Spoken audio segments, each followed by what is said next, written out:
I know you've had stuffed cabbage rolls. Everyone has had stuffed cabbage rolls at some point. And of course, the way you make them is going to be so different. This is my way, so coming up next, we're going to take a look at how I'm making stuffed cabbage rolls in my home. Keep in mind, the word authentic is not in my title. And that's where a few thoughts go into this beforehand. There's over 50 countries that have their own version of this, even like my mom used to make, have a version. Now, even though if you find an authentic recipe from one country, there's always going to be someone who will say, nope, that's not authentic, you didn't add this or you didn't add that. So just keep in mind, this is my version, this is how I enjoy making it, and I never will use the word authentic when it comes to a dish kind of like this one. But definitely look at this from a open-minded perspective. So remember, authentic is not being used. Everyone's got their own version. In fact, all the immigrants that settled into other countries have made adaptations to their recipes based on what was available to them in their new homeland. Mine is nothing more than showing you how I enjoy making my stuffed cabbage rolls. And I can certainly say this is something that we love making as much as possible.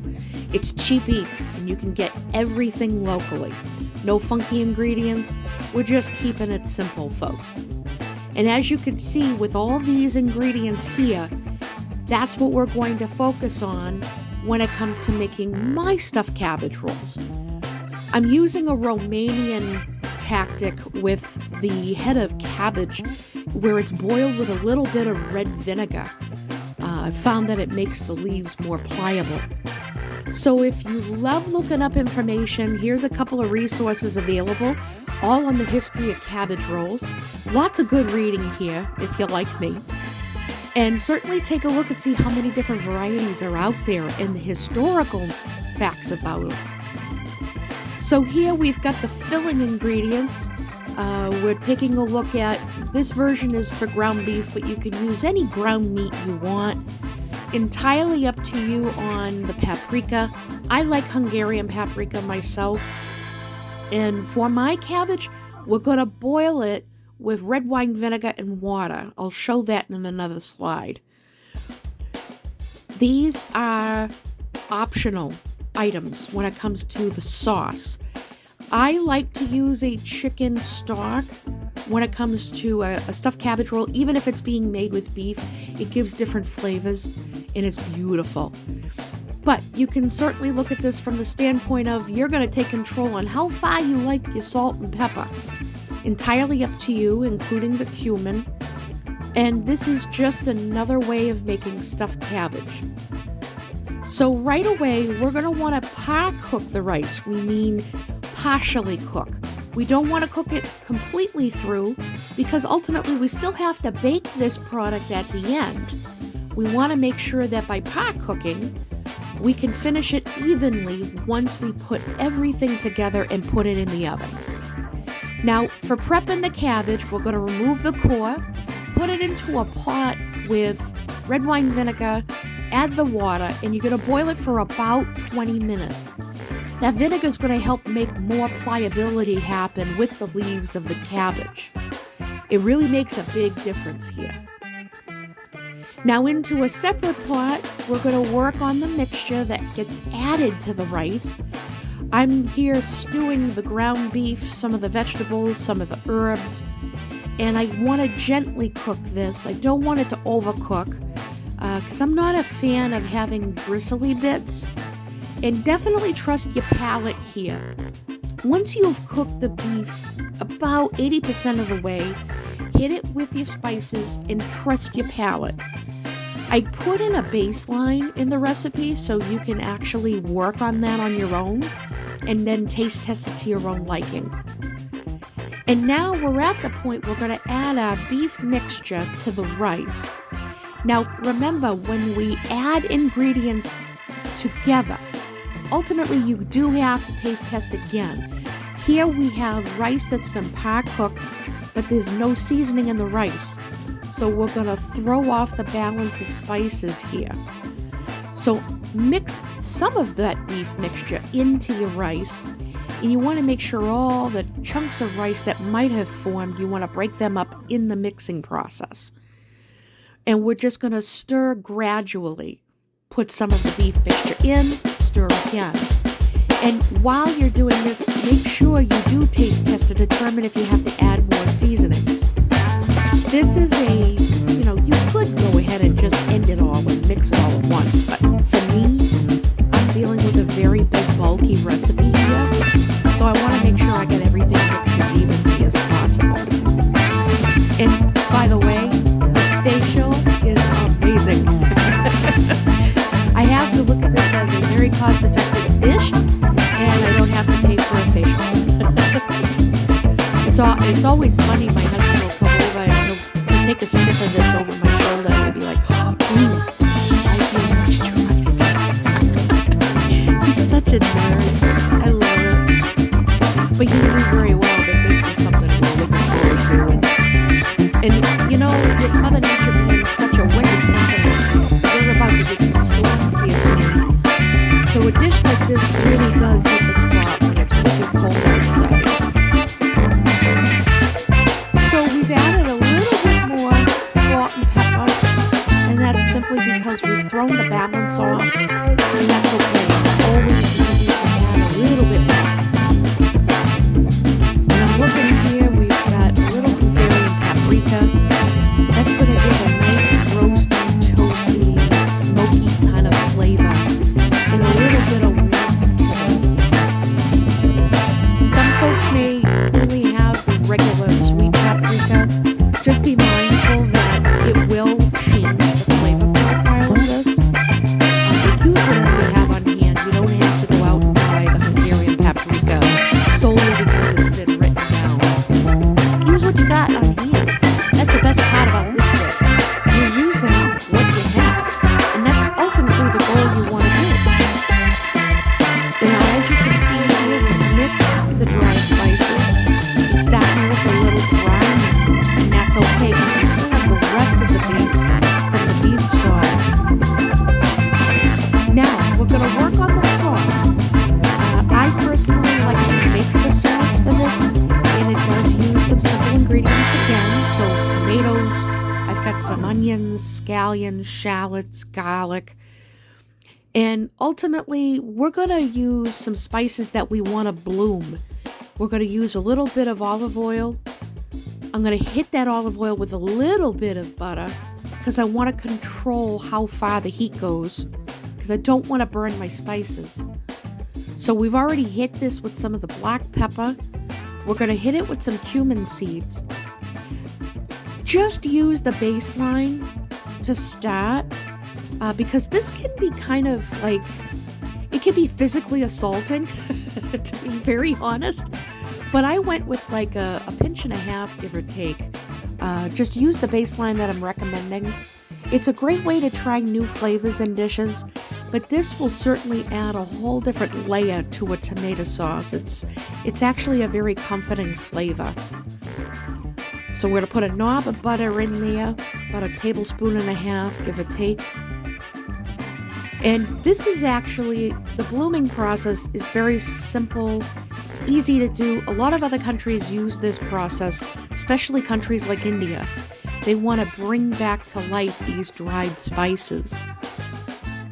And the aroma is intense. It's so amazing. So just mix this around so we can avoid burning this. We're getting that butter melted down. And I can see that we've got a good control in place for the heat, so we can start adding the rest of our ingredients that are fresh chopped. So we're getting the garlic, the scallions. We're going to bring down the tomatoes. I have some shallots. You can use regular white onion if you have it. I just happen to have had some shallots left over. And the most important thing about this is we want to make sure we're tossing the coat, we're mixing evenly. We don't want this to sit too long because we want to avoid burning this. If there's anything I could certainly say that sucks the most is if you're going ahead and you're burning your garlic or anything else in that pot. Oh, great way to kill your dish. So that's why you got to stay at the stove. And I'm going to start seeing some color changes to the vegetables here. I could see right away there's some color changes in those shallots. Garlic is starting to show some color changes on the ends. In about 3 or 5 minutes worth, I put time into stirring this. You want to avoid the burning, so stay put when you're here. And already I can see that this is ready for the next ingredient, which is the tomato paste. Now, I'm using tomato paste because it is the most intense tomato flavor out there. We're going to mix this in, and I want the heat to kick this in the teeth. For what it's worth, I want this to come up to temperature. You do have to mix this aggressively, otherwise it will burn. There's such a high natural sugar content. Ultimately, we want to make sure that everything is mixed here. And I can see that it's starting to thin out a little bit, and that's thanks to the moisture from the vegetables. But I don't want to develop too much of a fond. That's the crispy bits that you tend to see at the bottom of the pan. It's okay if they're there, because we're going to hit this with some fluid here shortly. But we want to definitely cook this out, bring it to temp, right before we add our stock. And that flavor is going to be enhanced when you add your stock to the pot. Now, just a sidebar note, I know some folks are really into using bouillon and water or the stock boxes. Keep in mind, even the ones that don't have salt in it, there's always something sweet in it. It's going to throw this off. Just be mindful of your seasonings at that point. You have to taste test this again if you use a commercial product. I'm using house-made stock that doesn't have seasoning, so I'm actually controlling the seasoning a lot better that way. And as you can see, we're gradually adding the stock because we want to take this from the thickest point to the most even and thin point. This is what's going to make a more beautiful, luxurious flavor. I think I used a whole quart in this last I knew. I usually go by eye. I want to see how far I can take this. But generally this is made for a quart of stock. And always taste test, folks. All right, so make sure the oven's preheated to 400 degrees Fahrenheit or 205 Celsius. Now the cabbage that got boiled off in water and vinegar, you are going to see a whole change into those leaves. They're going to be more pliable. Pliable meaning when you go and do the wrapping in the rolling process, there's a little more flexibility to the leaf. It's like wicked fun to work with. Doesn't take much to make me happy, let me tell you. But as you can see here, we're using the whole leaf. I don't worry about that inner stem because it's already cooked down enough for me to be flexible. And you're actually using the same rolling principle as if you're doing an egg roll. You want to keep everything in. So you want to keep the filling. Depending on the size of the leaf, you could go a quarter cup, you can go a half cup. Any bigger, forget it. You're going to need 2 and 3 leaves per roll if you're going to use a cup's worth of the mix. But I'm averaging between like a third of a cup, almost a half a cup, just based on the size of the leaf. So we're going to put it just below the middle of that leaf. We're going to fold up the bottom. I want to tuck the sides in and make sure nothing is coming out. And we're going to roll it tight so nothing's coming out of that.